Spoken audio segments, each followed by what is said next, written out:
Vamos para a palavra de hoje? Quantos querem receber a palavra de hoje? Mas antes de começar a pregar, eu quero que você feche os seus olhos. Nós vamos cantar uma canção, só com o pastor Kleber mesmo, aquela canção do Gabriel Guedes, não é? Vamos cantar aquela canção, isso, do céu, não é? Vamos cantar essa canção, para que você prepare o seu coração para receber essa palavra de hoje. Feche os seus olhos. E pode começar a gravar, Felipe, eu quero que você acompanhe em Deus. Esse é um tema de hoje que eu quero que ele promova reflexão em sua vida. Sobre valores eternos, sobre qual é o lugar de importância que Deus tem na minha vida e que Deus tem na sua vida.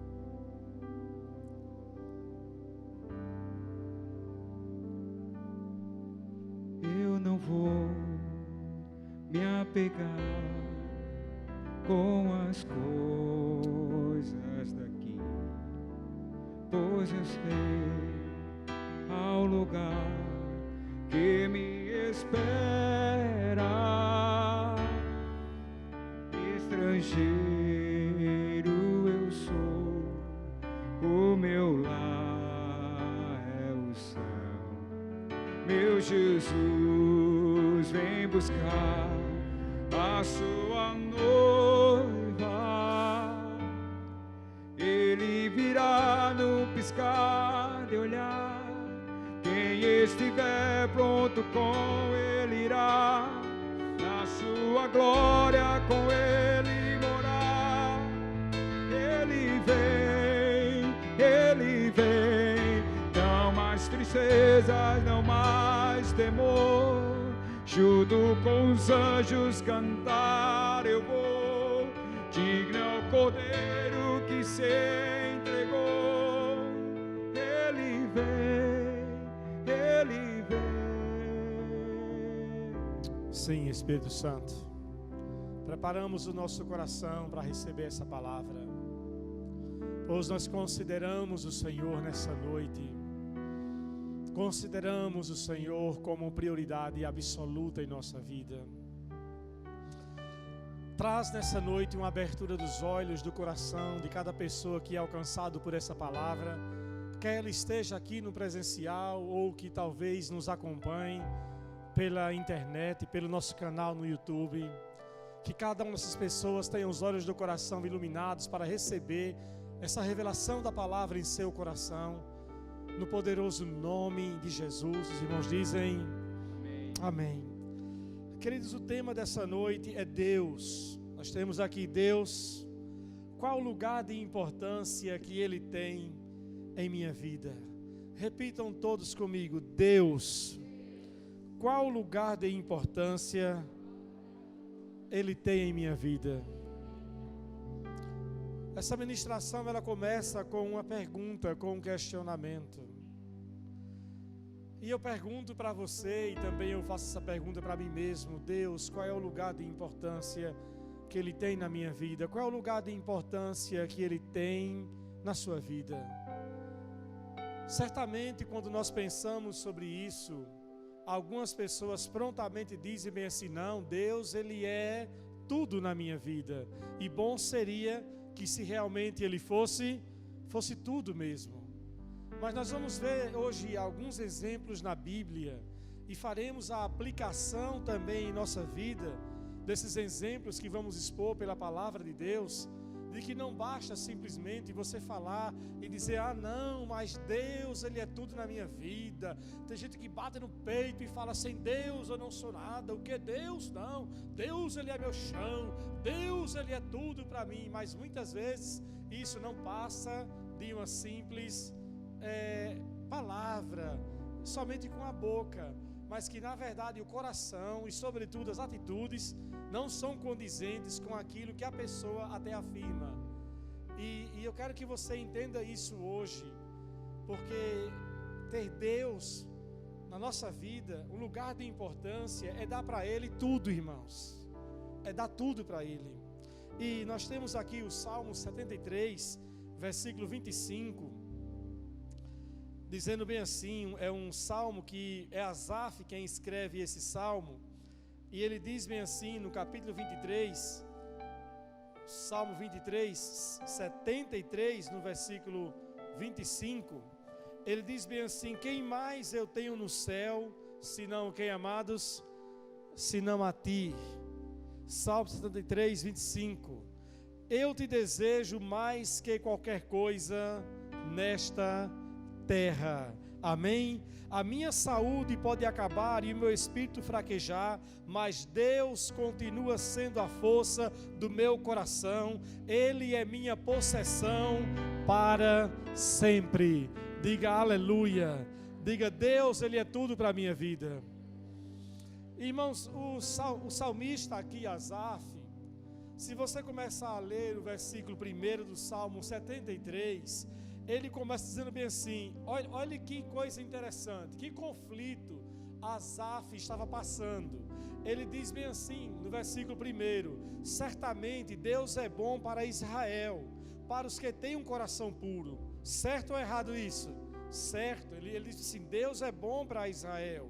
Ele disse bem assim, quanto a mim, eu quase tropecei, meus pés escorregaram e eu quase caí. Olha, Asaf disse bem assim, eu quase vacilei, eu quase caí, eu quase derrapei. Por que Asaf quase caiu? Por que Asaf quase derrapou? Ele diz bem assim, porque eu tive inveja dos orgulhosos, quando os vi prosperar, apesar da sua perversidade. Eles levam uma vida sem sofrimento e têm um corpo saudável e forte. Eles não enfrentam dificuldades, nem estão cheios de problemas como os demais. Eles ostentam o orgulho como um colar de pedras preciosas e eles se vestem de crueldade. Então Asaf vai aqui destacando como o ímpio tem uma vida, entre aspas, tranquilas, e de uma certa forma, como o ímpio é até muito bem sucedido, como ele é rico, como ele se gaba da sua riqueza, como ele até mesmo ostenta a sua vida rica, o seu padrão de riqueza. E Asaf olhou para ele e disse assim, eu não tenho nada, mas depois ele percebeu que ele tinha Deus. Amém? E os ímpios tinham tudo, mas eles não tinham Deus. E que no final da vida, a riqueza dos ímpios não ia levá-los para a eternidade, porque eles não tinham Deus. E Asaf, embora não tivesse a riqueza, ele tinha Deus, e por ter Deus, ele teria uma eternidade assegurada ao lado de Deus. Aí ele disse bem assim, então a minha conclusão é que não existe nada nessa terra, nenhum bem nessa terra mais precioso do que Deus. Amém? Diga comigo, diga Deus. Diga, deve ter o lugar de importância e absoluto na minha vida. Agora, quando eu falo de Deus, eu não estou me referindo a qualquer coisa que as pessoas chamam de Deus. Sim ou não? Sim, as pessoas nesse mundo chamam qualquer coisa de Deus. Se você vai, por exemplo, num país como a Índia, onde existe mais de 5.000 deuses, na Índia eles adoram até o boi e a vaca. Eles não podem nem comer carne bovina, eles não podem nem abater, porque eles adoram o animal. Então qualquer coisa para eles é Deus. Se você chega lá e fala de Jesus, dizendo que Jesus é Deus e que eles devem aceitar Jesus, eles vão aceitar Jesus, mas vão aceitar Jesus como sendo Jesus mais um Deus. Agora, quando a pessoa fala que ele tem que aceitar Jesus e tê-lo como Deus, mas tê-lo como único, e aonde eles têm que abrir mão de todos os outros deuses para fazer Jesus do único Deus da sua vida, aí eles falam, aí não, aí é mais difícil, e aí poucos acabam aceitando. Então, quando eu pergunto Deus, que lugar de importância ele tem na sua vida, eu não estou falando de qualquer coisa que as pessoas falam que é Deus, nem até mesmo aos deuses que é dado o nome de Deus nas igrejas, que cultuam os ídolos como idólatras, não é? Que fazem dos apóstolos como Paulo um Deus, que faz de Maria uma deusa, que faz de Pedro um Deus que faz de outros e outros deuses, imagens de escultura como Deus, de pessoas tornando como Deus, colocando como ídolos. Não, quando eu falo de Deus, eu falo do grande, poderoso Deus, do El Shaddai, do Adonai, do Elohim, do El Shaddai, do Deus Todo-Poderoso, aquele que é mais do que suficiente, o nosso Deus, Emmanuel, Deus conosco. Amém? E é sobre esse Deus que eu digo que ele deve ter um lugar de importância em nossa vida. E em Marcos 12:30, sobre esse Deus, diz Jesus então que nós devemos amá-lo com todo o nosso coração, com toda a nossa alma, com toda a nossa força e com todo o nosso entendimento. Diga, Deus, diga, merece toda a minha expressão de amor. Diga, através de palavras, ações e atitudes. Amém? Então Deus, Ele merece toda a nossa expressão de amor. Então amar o Senhor não é só dizer bem assim, eu amo Deus, eu amo o Senhor. E qual é o lugar de importância que Ele tem na sua vida? Deus para mim, Ele é tudo. Mas na verdade nega essa expressão com a sua própria conduta. E irmãos, quando nós olhamos para a palavra de Deus, e nós vamos ver hoje apenas 2 exemplos de pessoas no Velho Testamento que de fato tinham Deus como dava a Deus um lugar de importância em sua vida, nós vamos ver que nós precisamos ter um padrão de vida como esses homens. O primeiro que eu quero falar é Moisés. Moisés foi um homem que é um grande exemplo para nós, porque ele sabia do lugar de importância que Deus deveria ter na vida dele. Amém? Vamos abrir em Hebreus capítulo 11. Hebreus capítulo 11.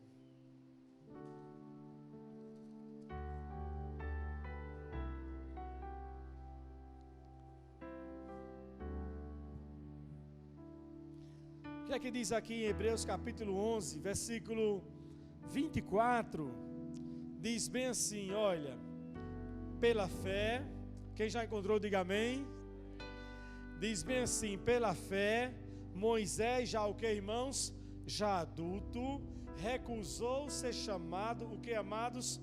Filho da filha do faraó, preferindo ser maltratado junto com o povo de Deus, a aproveitar os prazeres transitórios do pecado.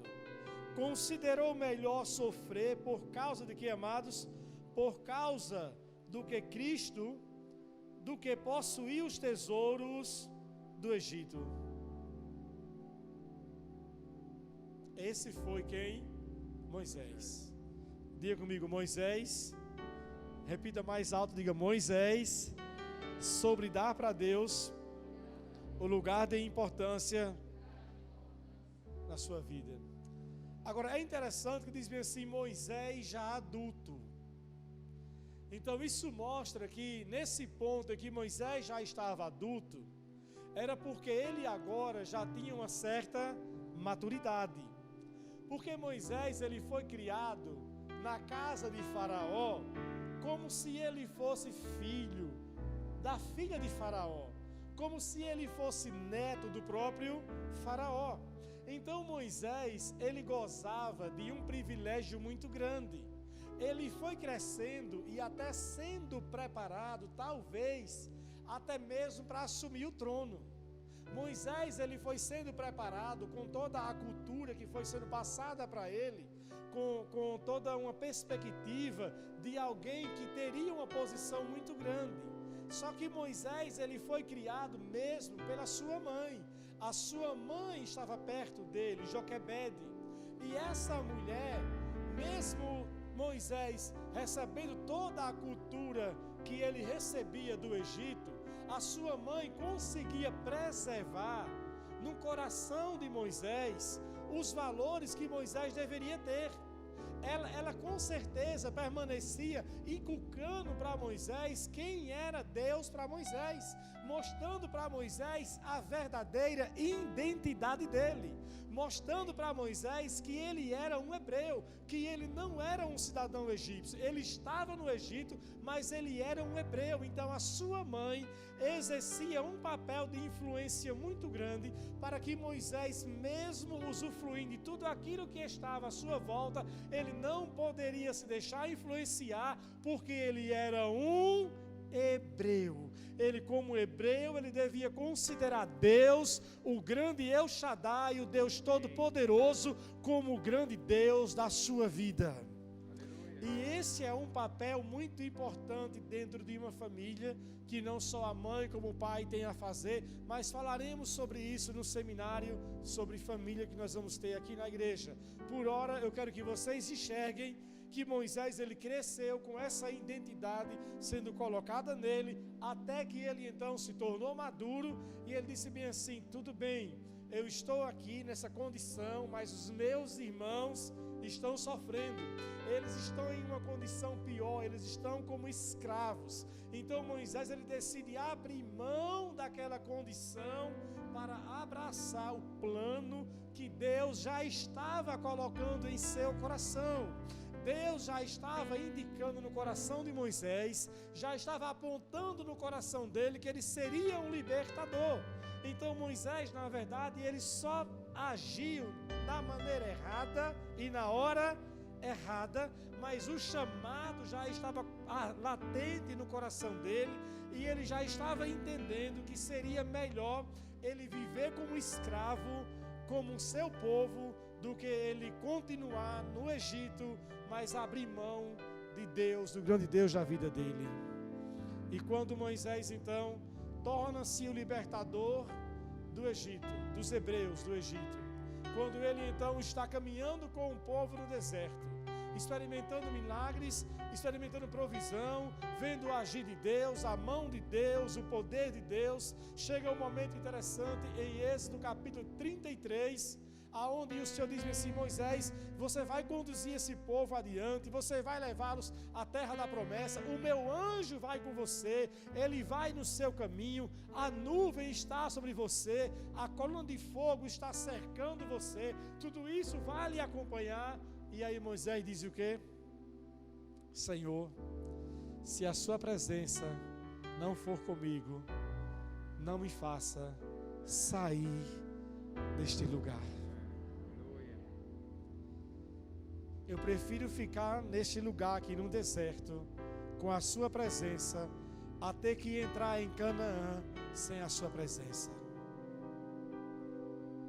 Porque ele já havia tomado essa decisão antes. Ele já tinha tomado a decisão de abrir mão da condição no Egito para ter Deus, e ele agora não queria mais uma vez levar o povo a uma condição de uma vida melhor, se ele não tivesse a segurança de que a presença de Deus estaria sobre ele permanentemente. Irmãos, isso nos faz refletir, irmãos. Isso nos faz refletir, meu Deus, qual o lugar de importância que eu estou dando para Deus na minha vida? Será que eu estou considerando as coisas como Moisés? Será que eu também estou tomando decisões na minha vida, e essas decisões vão refletir qual o lugar de importância que Deus tem na minha vida? E às vezes, irmãos, para tomarmos decisões e nos mantermos centrados na vontade, num plano e no propósito de Deus, isso vai nos custar alguma coisa. Isso vai nos custar alguma coisa. Quando nós, eu e a pastora Sandra, junto com os nossos filhos, saímos do Rio de Janeiro para vir embora para Aracaju, no final do ano 2003, abrindo mão do salário, da condição que nós tínhamos lá, para voltar para Aracaju, para começar do zero uma igreja, sem ter natural nenhuma perspectiva, nenhuma indicativa, nenhuma estabilidade, nenhuma segurança. Nós só fizemos porque Deus estava apontando que esse era o lugar, que esse era o lugar que Ele tinha para nós, que essa era a vontade dEle para nós viver, voltar para Aracaju, começar do zero aqui em Aracaju. Então nós abraçamos a palavra, nos sustentamos com essa palavra e dia após dia nada foi faltando, Deus foi provendo, a graça foi chegando, pessoas foram chegando, Deus foi abençoando, a igreja foi surgindo, foi se estabelecendo, a vontade de Deus se estabelecendo, as coisas foram acontecendo, os recursos foram chegando, o emprego foi chegando, a provisão foi chegando, e para cada estação Deus ia criando um caminho novo, Deus ia abrindo uma porta, Deus ia provendo um milagre, Ele ia se movendo de alguma forma, e essa deve ser, irmãos, a nossa posição, o nosso lugar de provisão, o nosso lugar de milagres, é estarmos nesse lugar, colocando Deus como absoluto na minha vida. E eu vejo como as pessoas hoje, elas fazem o contrário. As pessoas, por causa de um trabalho, elas saem da vontade de Deus. As pessoas, às vezes, por causa de um relacionamento, elas entram em uma vida fora da vontade de quem? De Deus. As pessoas fazem hoje o contrário. Moisés, ele tomou uma decisão onde ele abriu mão de toda uma condição favorável, maravilhosa, de luxo, para ir para a condição de escravo, para ir para uma condição depois de fugitivo, por conta do erro dele, mas considerando Cristo, e Cristo que ainda, irmãos, nem estava lá.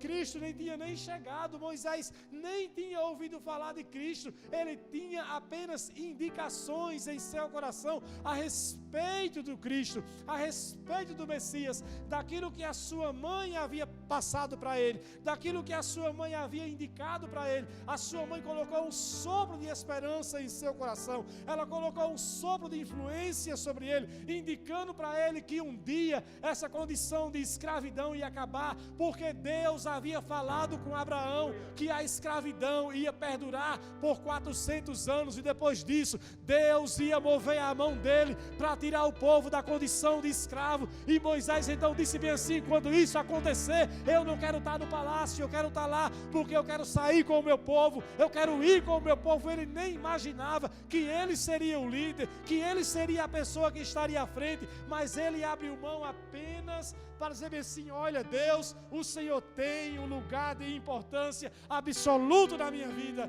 O Senhor, o grande Deus, todo-poderoso, é tudo na minha vida. Você está disposto a fazer isso? Abre mão, custe o quanto custar. Está disposto a abrir mão de qualquer coisa para dizer bem assim: se for parada errada, eu não quero. Se for uma situação para me colocar fora da vontade de Deus na minha vida, eu digo não. Se for uma condição social, se for dinheiro, se for riqueza, se for para ganhar mais, se for para ter mais, tudo isso, mas se for me tirar do lugar da onde Deus está construindo algo na minha vida, eu não abro mão do que Deus está fazendo na minha vida. Eu vou considerar isso como uma coisa mais importante e relevante na minha vida.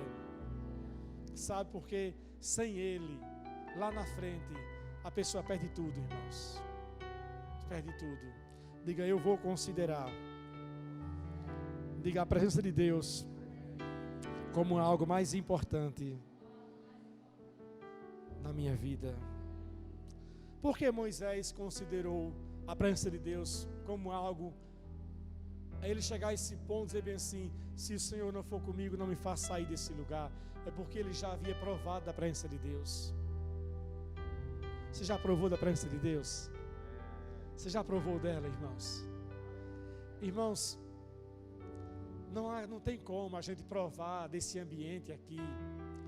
Não há como a gente provar. Sabe, eu já vi cultos aqui na igreja, conferências na igreja. Já experimentamos de acampamentos de jovens, acampamentos de adolescentes. Em cultos aqui a gente vê os nossos adolescentes que hoje estão aqui, como Caio, Gabriel, Radassa, Kathleen, adolescentes nossos, Mel, que as crianças aqui sendo tocadas, chorando, debaixo da unção de Deus, Duda, as meninas aqui recebendo de Deus, o toque de Deus, Arthur, recebendo da presença de Deus, chorando diante de Deus aqui, no acampamento, Guilherme, esses garotos que têm crescido aqui na igreja, já vimos eles experimentando cada coisa gloriosa nesse lugar. E eu digo para vocês uma coisa, vocês precisam considerar isso como marcas relevantes na vida de vocês. Dizer bem assim, olha, eu não quero voltar para esse mundo, eu não quero viver nesse mundo, eu não quero viver debaixo da influência desse mundo, porque Satanás, ele trabalha tentando nos sujar. O diabo trabalha tentando colocar em nós coisas do pecado, tentando colocar em nós, nos colocar para baixo, tentando nos tirar desse lugar de comunhão com a presença de Deus. E nós precisamos cultivar esse relacionamento de comunhão com Deus. Precisamos cultivar essas experiências nossas, irmãos. Nós não podemos deixar isso se apagar, não podemos permitir que essas coisas morram, mas nós temos que cada dia experimentar algo maior, com uma glória maior. E por isso que Moisés disse, eu não abro mão, eu não vou sair desse lugar se a sua presença não for comigo, porque o que eu já experimentei até aqui, eu não quero nada menos do que isso daqui para frente. Aleluia. E o que é que você quer na sua vida? Sabe, irmãos, eu não prego como se eu vivesse uma vida perfeita. Às vezes eu tenho uma vida corrida, às vezes não dá para ter o tempo de leitura como eu gostaria. Às vezes não dá para ter o tempo de oração como eu gostaria. Às vezes eu me esforço ao máximo. E agora eu já equilibrei até mesmo a questão da atividade física. Agora eu falo bem assim, olha, se eu for ter um dia hoje corrido, e se eu for ter que correr de manhã cedo e sair para fazer as minhas coisas e não tiver tempo para poder eu ter o meu tempo a sós com Deus de leitura e de buscar, quer saber de uma coisa? A atividade física vai ser secundário. Eu não vou fazer hoje, mas eu não vou colocar a atividade física acima da minha comunhão, do meu devocional, do meu tempo a sós com Deus. E eu acho isso interessante, mas mesmo assim, algumas vezes nós corremos que não dá tempo, mas sabe que quando eu chego uma hora que eu paro e começo a bater aquele sentimento de saudade, sabe, aquele sentimento de saudade de você estar no seu lugar lendo, aquele sentimento de saudade de você estar naquele lugar orando, de você estar naquele lugar sentindo o toque da presença de Deus, e eu então começo a me alimentar disso, falando assim, Senhor, é só uma questão de tempo, daqui a pouco eu vou estar de volta, eu vou estar em meu lugar, eu vou entrar no meu quarto, eu vou estar em minha casa, eu vou sentar, eu vou ter meu tempo a sós, eu vou cultivar a sua presença, eu vou buscar novamente o Senhor, e aí eu volto para esse lugar e a chama é acesa novamente, e a unção vem novamente, a satisfação vem novamente, a presença de Deus vem novamente, irmãos, e isso todos nós passamos por isso. O que você não pode permitir é você se acostumar com o vazio, é você se acostumar em não sentir fome pela palavra, é você passar uma semana, 2 semanas sem estar nesse ambiente da igreja e achar que está normal. Não está normal. Eu esses dias, todas as manhãs, eu tenho feito oração com Bahia, com o pastor Heleno junto lá, e hoje assistimos uma pregação juntos, enquanto ele fazia a fisioterapia, e assistimos uma pregação, e ele disse-me assim, pastor, como foi bom essa manhã, porque o tempo passou tão rápido, eu vou fazer isso agora, sempre que eu vou fazer a fisioterapia, eu vou assistir uma pregação, porque o tempo passou tão rápido, e era a pregação rolando, ele no oxigênio, fazendo a fisioterapia, e ele fazia só assim com a mãozinha, assim, tipo, oh, glória, amém, é verdade, e eu pegava na mão dele e fazia isso mesmo, Deus está falando, oh glória, é isso mesmo, é por aí, Deus está falando. Irmãos, esse é um lugar aonde nos proporciona quebrantamento, sabe, aonde o nosso coração se rende de volta, encontramos esse lugar aonde Deus fala conosco, aonde Deus ministra ao nosso coração, e aonde nós encontramos o nosso jardim, o nosso lugar de comunhão com Deus. novamente. Nós não podemos ficar no discurso: Deus é tudo para a minha vida, Deus é tudo para mim, mas no dia a dia, semana após semana, isso não torna-se uma verdade, isso não torna-se uma realidade, porque de fato você não para, de fato você não dá o tempo que é devido a Ele, porque a palavra aponta o caminho. E você pode dizer bem assim: mas pastor, é porque o senhor não sabe a minha vida familiar é difícil, a minha vida, o meu trabalho é difícil de equacionar tudo. E eu quero mostrar para vocês hoje de um homem que, mesmo tendo uma vida com tanto ativismo de família, mesmo um homem tendo um ativismo com o seu trabalho com a agricultura, ele pôde encontrar. Gênesis capítulo 5, mais fácil do que esse, não tem nenhum outro texto, né? Diz a Bíblia no versículo 21: aos 65 anos, diga comigo, 65 anos, Enoque gerou quem, irmãos? Matusalém. Depois do nascimento de Matusalém, Enoque viveu como, irmãos? Em comunhão com Deus por mais quantos anos, irmãos? 300, parece brincadeira, né? Por mais 300 anos. E teve o que, irmãos? Outros filhos e filhas. Enoque viveu quantos anos, irmãos? 365 anos, andando como, irmãos, em comunhão com Deus, até que um dia desapareceu, porque Deus o levou para junto de si. Feche seus olhos, imagine essa cena. Meu Deus. Oh, meu Pai.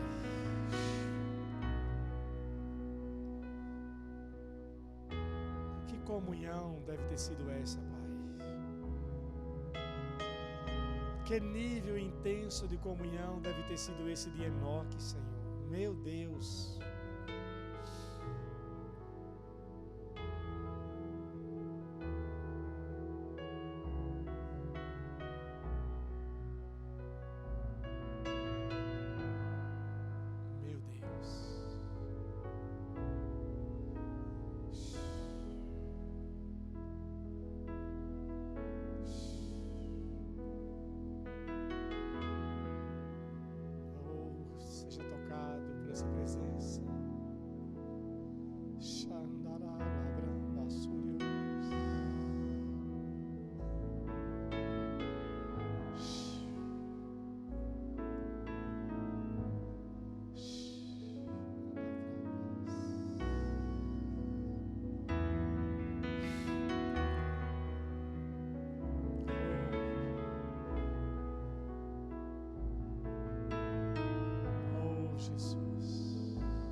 Que dentro de você brote essa chama, esse anseio por essa comunhão, não por algo esporádico, mas por algo contínuo, perene, constante. Enoque viveu em comunhão com Deus. Oh Pai, gere em nós essa fome. Gere em nós, Senhor. Desperta corações. Chamas que estão apagadas, vem incendiar nessa noite. Vem incendiar nessa noite, Senhor. Trazendo de volta para o jardim, para o lugar secreto. Resgatando corações. resgatando corações, Senhor. Oh Pai, traz o sentimento de saudade da Tua presença. Quando eles estiverem distantes desse lugar, Senhor, traz esse sentimento de saudade, Senhor. Que isso não se quebre, não se perca, Senhor.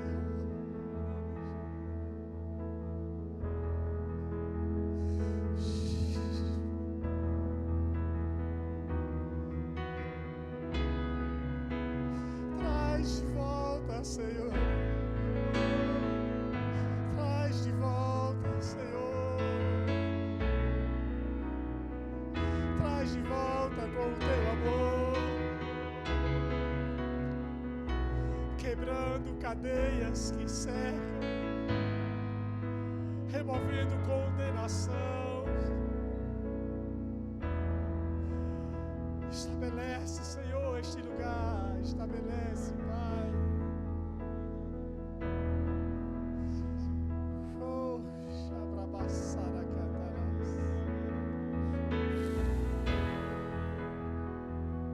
Oh, Shabrababassoro Cotelebrebesserias.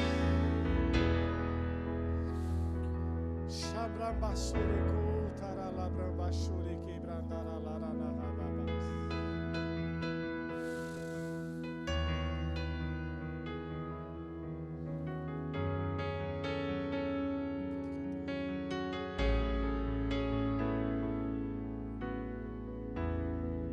Quando a música esmorece, o resto desaparece. Simplesmente a ti me achego, ansiando oferecer algo de valor para abençoar teu coração. Mais que uma canção eu te darei, pois apenas uma canção não é o que queres de mim. Mais profundo buscas, Senhor, do que os olhos podem ver. Queres meu coração.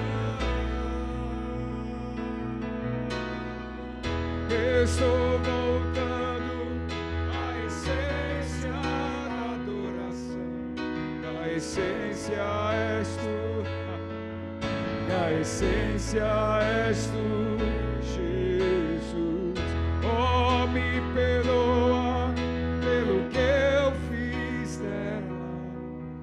A essência és tu, a essência és tu, Jesus. Estou voltando à essência da adoração. A essência és tu, a essência és tu, Jesus. Oh, me perdoa pelo que eu fiz dela. A essência és tu, a essência és tu, Jesus. Irmãos, quando a gente olha para esse padrão de vida que Enoque teve, ele provoca em nós realmente todo esse misto de impacto, e não poderia ser diferente. Porque Enoque, ele decidiu de viver em comunhão com Deus. Enoque decidiu fazer isso. Enoque não era um cara que era um pastor que vivia em tempo integral e não tinha mais nada, e não tinha nenhuma preocupação, nenhuma coisa para fazer de família. Também você não tem nada para fazer, você tem tempo de sobra, por isso que você pode orar, pode buscar a Deus a hora que você quiser. Não, irmãos. Enoque tinha uma família, Enoque tinha filhos, Enoque era um lavrador, ele tomava conta de agricultura, trabalhava, ele tinha responsabilidades, tinha os seus afazeres, mas contudo, Enoque, ele decidiu viver em comunhão com Deus. Enquanto ele trabalhava, ele estava em comunhão com Deus. Quando ele parava de trabalhar, ele estava em comunhão com Deus. Enoque tinha uma esposa, Enoque teve filhos. Então ele tinha a sua vida sexual, familiar, e nada disso. Dizia que Enoque vivia como se fosse um alienado, um homem sozinho, porque tem pessoas que pensam que a família atrapalha. Diz, mas eu não tenho mais comunhão com Deus porque a minha família me atrapalha. Eu não tenho mais comunhão com Deus porque o trabalho me atrapalha. Eu não tenho mais comunhão com Deus por causa das minhas atividades, porque tudo me atrapalha. Não, irmãos, é você quem está se deixando embaraçar com todas essas coisas. Mas Enoque, mesmo tendo responsabilidades e trabalho, ele conseguiu equacionar tudo e dizer bem assim: eu estabeleço Deus dando para ele como um lugar de importância. Primeiro lugar na minha vida é dele.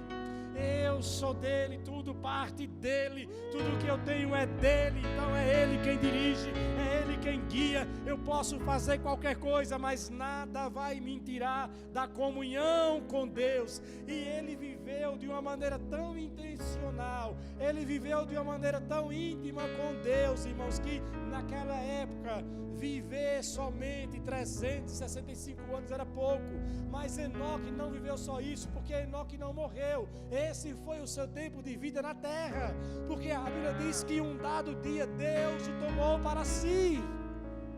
E aonde está Enoque? Já que Deus o tomou, a Bíblia diz que ele está ao lado de Deus como uma das duas oliveiras. Ele é aquele que está lá em uma condição imortal. Enoque está vivo ainda hoje diante de Deus. Vocês conseguem imaginar o que isso causou na sua vida? Mas não foi só esse impacto para a vida de Enoque, que como ele ser arrebatado e viver eternamente com Deus, ele também conseguiu transferir esse legado de comunhão, essa percepção de entrega, de lugar de importância para o seu filho Matusalém. Então Matusalém é aquele cara que viveu 969 anos. Foi aquele homem quase milenar. Foi o homem que mais viveu em toda a história da humanidade. Foi Matusalém. Só Eliane está chegando perto dele. E a rainha da Inglaterra, Elizabeth, que já deve estar com uns 555. Mas Enoque passa o seu legado de comunhão para o seu filho. Vocês acham que Matusalém viveu em crise? Eu não tenho papai porque Deus levou o pai de mim, Deus tomou meu pai. Não, Matusalém entendeu que o seu pai soube dar para Deus um lugar de importância. Então Matusalém cresce, ele ainda, como Matusalém viveu 969 anos, e ele com 65 anos teve o seu filho, então Matusalém ainda usufruiu de comunhão com o seu pai por mais de 290 anos. Ele ainda viveu com Enoque, com o seu pai. Então ele certamente foi influenciado pela comunhão do seu pai Enoque com Deus. E Matusalém, embora tendo vivido 969 anos, ou seja, teve muito tempo para pecar, teve muito tempo para se distanciar de Deus, ele não fez isso. Matusalém viveu também com Deus, de tal maneira que Matusalém também teve um filho chamado Lameque. E Matusalém então influencia o seu filho Lameque, dizendo para ele: olha, o meu pai, o seu avô Lameque, foi um homem devoto para Deus. Lameque, meu filho, o seu avô foi um homem que viveu entregando-se para Deus, que tinha comunhão, cultivava uma comunhão com Deus. Olha, Lameque, meu filho, eu tenho andado no caminho como seu pai andou. Eu tenho andado no caminho que o seu avô andou. E eu digo para você uma coisa: não tem melhor lugar do que você você viver em comunhão com Deus. O meu pai ainda está com Deus, porque Deus o tomou para si. E eu sei que um dia, Lameque, eu vou partir, mas eu quero que você cultive essa relação com Deus de integridade e de comunhão. E Lameque também cresce e tem um filho. Qual é o filho de Lameque? Noé. De Lameque nasce Noé. Então observe a influência de Enoque na sua família. Enoque influenciando Lameque, Matusalém influenciando Lameque, e Lameque influenciando Enoque agora. Só que na época de Noé nós encontramos agora um outro cenário. Na época de Noé nós encontramos agora a raça humana vivendo no pecado de uma maneira toda desenfreada. O ser humano chegou num ponto que agora não tinha mais jeito, e Deus então disse assim: olha, para a raça humana não tem mais jeito, não tem mais como transformar, não tem mais como mudar, eu vou dar cabo da raça humana. Mas Deus olha para a terra e encontra um homem justo e correto aos seus olhos, chamado Noé, que viveu sob a influência do seu bisavô Enoque. Diga comigo: eu quero deixar um legado para aqueles que estão à minha volta. Sabe, para que as pessoas não olhem para você como alguém sujo, como um beberrão. Ainda que seu pai seja um beberrão, você não vai ser um beberrão. Ainda que a sua mãe tenha sido uma mulher errada, você não vai ser uma mulher errada. Ainda que você não tenha tido uma boa formação familiar, você vai construir uma família familiar correta, e o seu casamento vai ser bem sucedido, os seus filhos serão bem sucedidos, e você vai deixar um legado para a sua família. Você vai deixar um lugar de influência. Ainda que você não tenha tido um bom pai, você vai ser um bom pai. Ainda que você não tenha tido uma boa mãe, você vai ser uma boa mãe. Ainda que você não tenha tido um bom marido, você vai conseguir passar isso para a sua família, para que o seu filho seja um bom marido, para que a sua filha seja uma excelente esposa. Você vai deixar um legado diferente. Por quê? Porque você tem aprendido a dar para Deus o lugar de importância que Ele deve ter. E o lugar é tudo. Deus não deve ter um pouquinho. Deus não deve ter um pouquinho do nosso tempo. Deus não deve ter. E Deus quer o meu coração. Deus quer a sua vida por inteiro. O seu coração, a sua alma, a sua força, o seu trabalho, a sua dedicação, a sua juventude. Não tem coisa melhor do que você, jovem, decidir seguir a Cristo agora. Não tem coisa melhor do que você agora já seguir a palavra, agora se entregar para Ele e ver a sua vida fluir por um caminho totalmente diferente. Não hesite em se entregar para Ele. Porque o Senhor diz assim: você, quem é Deus para você é tudo. Mas você quer entregar a sua vida para Jesus? Agora não. Tipo assim, eu ainda quero viver do meu jeito. E isso não é o correto. O correto é você entregar a sua vida nas mãos de Deus, e você vai ver o que Ele é capaz de fazer na sua vida. Quantos querem fazer isso? Diga comigo: Deus tem todo lugar na minha vida. Eu tenho certeza que nós vamos sair desse lugar nessa noite com essa consciência de que Deus deve ter não apenas um lugarzinho, mas todo o centro da nossa vida. Só farei aquilo que estiver de acordo com a sua vontade e do seu plano para a minha vida. Quantos querem viver assim?